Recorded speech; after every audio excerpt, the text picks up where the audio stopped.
اللهم بلغنا رمضان وبارك لنا فيه. السلام علیکم اسپیشلٹی نیویگیٹرز میں آپ کو ایک بار پھر سے خوش آمدید. الحمدللہ ہم لوگ اس قابل ہوئے ہیں کہ ہم لوگ اپنی چوتھی قسط لانچ کر سکیں جس میں ہم ڈسکس کریں گے لیلۃ القدر کے بارے میں. ویسے تو بندہ کسی بھی وقت میں اگر عبادت کرے تو اللہ تعالیٰ کی ذات اس کا اتنا ہی اجر بھی دے دیتے ہیں، لیکن کچھ ایسے لمحات اور اوقات ہوتے ہیں کہ جن کے ساتھ اللہ تعالیٰ کی خاص اور منفرد رحمتیں اور برکتیں منسلک ہوتی ہیں. اسی طرح ویسے اگر مسلمان کسی بھی پاک مقام پر نماز ادا کرے، اللہ تعالیٰ کی عبادت کرے تو اللہ تعالیٰ کے ساتھ اس کو اتنا ہی اجر بھی دیتے ہیں، لیکن کچھ ایسے مقامات ہوتے ہیں جن کے ساتھ خاص اور منفرد اللہ تعالیٰ کی رحمتیں اور برکتیں جڑی ہوئی ہوتی ہیں، جن کی وجہ سے ان کیے گئے اعمال کا کئی گنا زیادہ ثواب ملتا ہے جو کہ ایک عام جگہ پہ کیا جائے، جیسا کہ مسجد الحرام ہوگی، مسجد نبی صلی اللہ علیہ وسلم ہوگی اور بیت المقدس ہو گیا. یہ جو خاص اور منفرد برکتیں اور رحمتیں ہیں اور یہ جن لمحات کے ساتھ اور جن مقامات کے ساتھ یہ وابستہ ہوتی ہیں، یہ انسان کے مسلمان کے دل میں ایک جذبہ اور رغبت اور محبت پیدا کرتی ہے، اور یہ محبت اور رغبت اس مسلمان کو ابھارتی ہے کہ وہ ان مقامات پر پہنچ سکے یا ان لمحات کو حاصل کر سکے تاکہ وہ جو اللہ تعالیٰ کی خاص اور منفرد رحمت اور برکتیں ہیں وہ ان کو پا سکے اور ایونچولی اللہ تعالیٰ کا قرب حاصل کر سکے. اسی طرح آج ہم جن لمحات کے بارے میں بات کریں گے وہ ہیں لیلۃ القدر کے.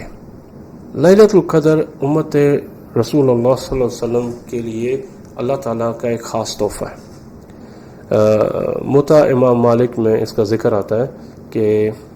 امام مالک نے ایک معتبر صاحب علم سے فرماتے سنا کہ رسول اللہ صلی اللہ علیہ وسلم کو پچھلی امتوں کی عمریں دکھائیں گئیں تو آپ صلی اللہ علیہ وسلم نے اپنی امت کی عمروں کو کم سمجھا کہ یہ عمل میں ان امتوں کو نہیں پہنچ پائیں گے جو کہ لمبی عمر ہونے کے باعث زیادہ نیک اعمال کر سکے. تو اللہ تعالیٰ کی ذات نے 1000 مہینوں سے بہتر رات عطا فرمائی، یعنی کہ لیلۃ القدر عطا فرمائی. سبحان اللہ. دوسرا یہ دیکھیں کہ قرآن میں کسی بھی رات کو اتنی اہمیت نہیں دی گئی جتنی کہ لیلۃ القدر کو دی گئی ہے، اور یہاں تک کہ قرآن میں پوری کی پوری ایک سورت اسی رات کے متعلق نازل ہوگی، یعنی سورۃ القدر. اور اس طرح ایک دوسری سورت میں بھی اس کا ذکر ہے، سورۃ دخان میں، جس کی اول کی آیتیں سورۃ قدر کے بارے میں بات کر رہی ہیں. تو یہاں سے ہمیں اندازہ ہوتا ہے کہ اس رات کی کتنی اہمیت ہے. اور اسی لیلۃ القدر سے متعلق میں آپ کو کچھ حدیثیں بتاتا چلوں. ابن ماجہ میں ام المومنین حضرت عائشہ رضی اللہ عنہا سے حدیث روایت کی گئی ہے. آپ فرماتی ہیں کہ رمضان کا جب آخری عشرہ شروع ہوتا تھا تو نبی کریم صلی اللہ علیہ وسلم رات کو جاگتے اور اپنی کمر کس لیتے اور گھر والوں کو بھی جگاتے. اور ایک اور جگہ پر آپ فرماتی ہیں کہ نبی صلی اللہ علیہ وسلم آخری عشرے میں اتنی محنت اور اتنی کوشش کرتے تھے کہ وہ کسی اور دن میں نہیں کرتے تھے. اور اس کوشش میں یہ شامل ہے کہ آپ صلی اللہ علیہ وسلم آخری عشرے میں اعتکاف بیٹھتے اور لیلۃ القدر کی تلاش کرتے. ایک اور حدیث ہے انس بن مالک رضی اللہ عنہ سے مروی ہے. وہ فرماتے ہیں کہ رمضان کا مہینہ آیا تو نبی صلی اللہ علیہ وسلم نے آ کے ہمیں کہا کہ یہ مہینہ آ گیا ہے اور اس میں ایک ایسی رات ہے جو کہ 1000 مہینوں سے بھی بہتر ہے. جو اس سے محروم رہا وہ ہر قسم کی خیر سے محروم رہا، اور اس سے محروم سے وہی رہ سکتا ہے جو کہ واقعتاً محروم ہو. جتنی بھی باتیں ہم نے کی ہوں، جتنی بھی ہنٹس ہمیں ملے، وہ تمام کے تمام ایک ہی بات کو پوائنٹ آؤٹ کرتے ہیں، اور وہ یہ کہ لیلۃ القدر ایک بہت ہی اسپیشل رات ہے اور یہ نہایت ہی زیادہ اہمیت کی حامل ہے اور بہت زیادہ برکتوں اور فضیلت والی رات ہے. ہمت کریں اور اپنی کمر کس لیں مضبوطی کے ساتھ، کیونکہ اب شروع ہو رہا ہے موسم لیلۃ القدر کا. ہمارے اگلے سیکشن میں ہم لیلۃ القدر کی خصوصیات کے بارے میں بات کریں گے. بلا شبہ اس کی بے شمار خصوصیات ہیں، لیکن 4 ایسی خصوصیات ہیں جن کو ہم یہاں پر اجاگر کرنا چاہتے ہیں، جن میں سے نمبر 1 قرآن، نمبر 2 تقدیر، نمبر 3 مغفرت، اور نمبر 4 اس کے اندر ضرب کا عنصر ہے، یعنی کہ ملٹیپلیکیشن کا ایلیمنٹ ہے. قرآن لیلۃ القدر کی پہلی خاصیت ہے، اور لیلۃ القدر کا ایک نہایت ہی خاص رشتہ ہے قرآن کے ساتھ. آپ یوں سمجھیں کہ جتنا بھی دین اسلام آج پورا عرض پر آپ دیکھ رہے ہیں، یہ تمام کا تمام اس پورے اسلام کی شروعات اس مبارک رات سے شروع ہوئی. جی ہاں، لیلۃ القدر سے شروع ہوئی. اس رات جبریل علیہ السلام نے پورے قرآن کو لوح محفوظ سے آسمان دنیا تک بیت العزت میں اتارا، اور اس کے بعد نبی صلی اللہ علیہ وسلم کی باقی کی 23 سالہ زندگی میں آہستہ آہستہ تھوڑا تھوڑا اللہ تعالیٰ کے حکم سے نازل کیا۔ اسی طرح ہم جس طرح پہلے بھی بات کر چکے ہیں کہ قرآن میں 2 ایسے مقامات ہیں کہ جہاں پہ براہ راست لیلۃ القدر کے بارے میں بات کی گئی، سورۃ القدر میں اور سورۃ دخان میں۔ اس سے معلوم ہوتا ہے کہ قرآن لیلۃ القدر کو اتنی زیادہ اہمیت دے رہا ہے، جو کہ ہمارے اندر اس چیز کا احساس پیدا کرتی ہے کہ ہم اس کی قدر و قیمت اور اس کی اہمیت کو جانیں اور اس کا فائدہ اٹھائیں۔ لیلۃ القدر کی دوسری خاصیت یہ ہے کہ اس کے اندر تقدیر کا معاملہ پیش آتا ہے، یعنی آپ کا مقدر، نصیب، قسمت وہ تمام کی تمام اس رات میں طے کر دی جاتی ہے، اور اس سے متعلق جتنے بھی فیصلے ہوتے ہیں وہ فائنل کر دیے جاتے ہیں۔ جب اللہ تعالیٰ کی ذات سورہ دخان میں فرماتے ہیں فیہا یفرق کل امر حکیم، یعنی اس رات میں ہر حکمت بھرے معاملے کا فیصلہ کر دیا جاتا ہے۔ اور اسی طرح اللہ تعالیٰ کی ذات سورہ قدر میں فرماتے ہیں تنزل الملائکۃ والروح فیہا باذن ربہم من کل امر، یعنی کہ تمام فرشتے اور ملائکہ اللہ تعالیٰ کی اجازت سے اس رات میں اللہ کا حکم لے کر نازل ہوتے ہیں۔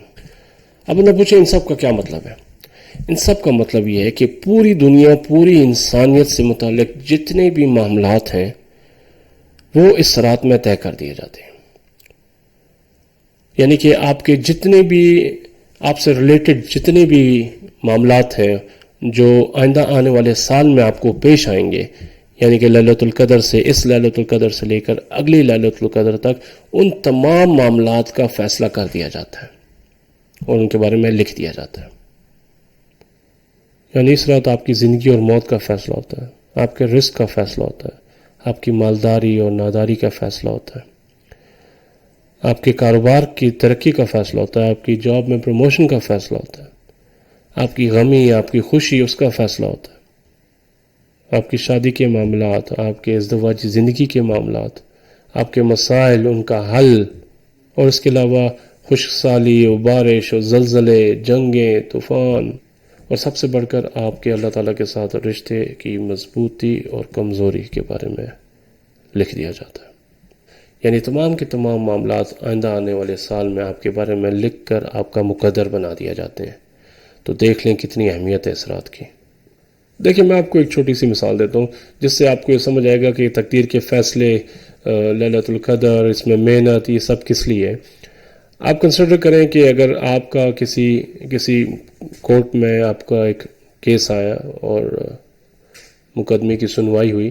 اور سنوائی کے بعد جج صاحب آپ کو کہتے ہیں کہ اب آپ کمرے سے تشریف باہر لے جائیں اور وہاں بیٹھ کر ہمارا انتظار کریں جتنی دیر میں ہم فیصلے لکھتے ہیں۔ یہ جو گھڑی ہوتی ہے انسان کی، باہر جو بندہ جو بیٹھا ہوتا ہے اور فیصلے کا جو بندہ انتظار کر رہا ہوتا ہے، یہ انتہائی اضطراب کی اور بے قراری کی اور بے چینی کی گھڑی ہوتی ہے،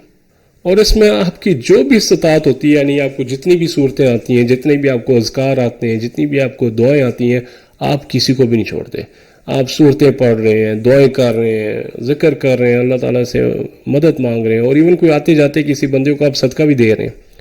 اور آپ اللہ تعالیٰ سے بڑے زور اور جذبے کے ساتھ اللہ تعالیٰ سے آپ دعائیں کر رہے ہوتے ہیں کہ یا اللہ میاں یہ فیصلہ میرے حق میں کر دیں۔ تو یہ لیلۃ القدر بھی عین اسی طرح ہی ہے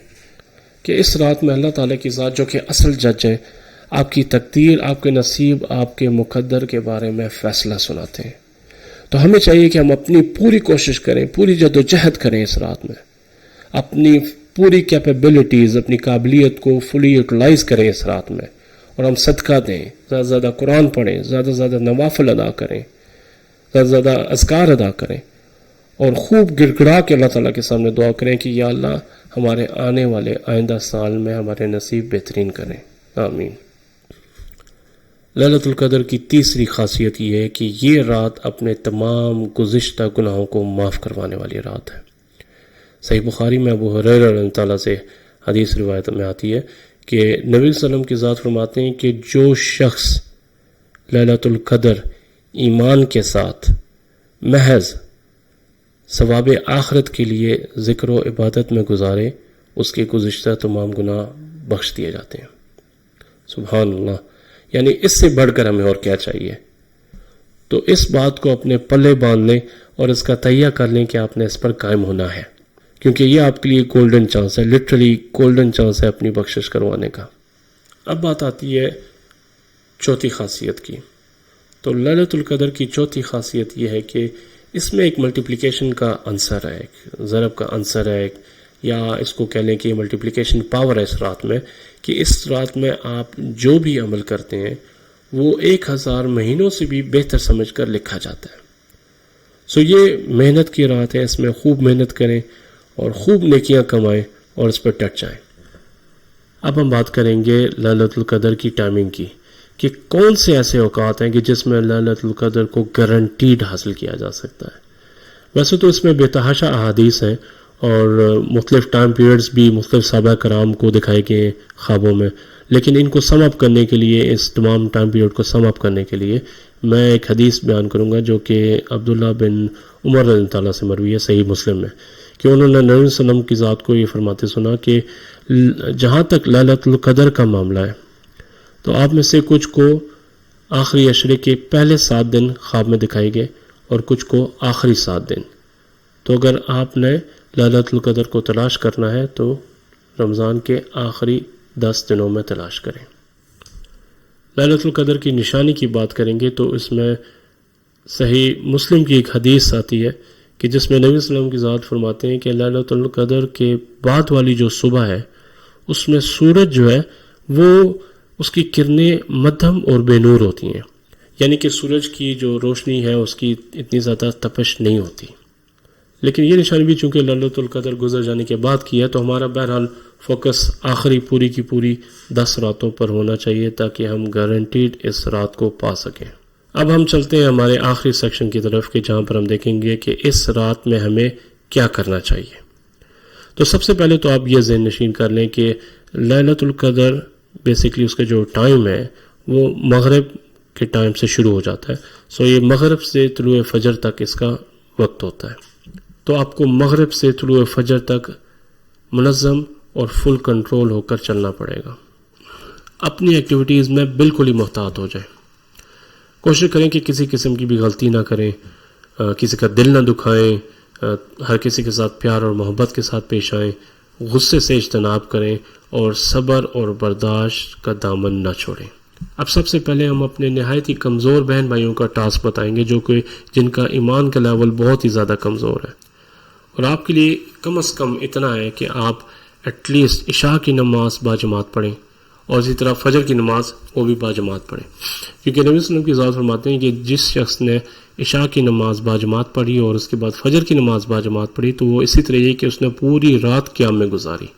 تو یہ ایٹ لیسٹ آپ اپنے پلے باندھیں کہ میں نے یہ ایٹ لیسٹ کرنا ہے کہ میں نے نماز عشاء جماعت کے ساتھ پڑھنی ہے اور فجر بھی میں نے جماعت کے ساتھ پڑھنی ہے، اور اس کے ساتھ کچھ تسبیحات ہیں اور ذاتی دعائیں آپ پڑھیں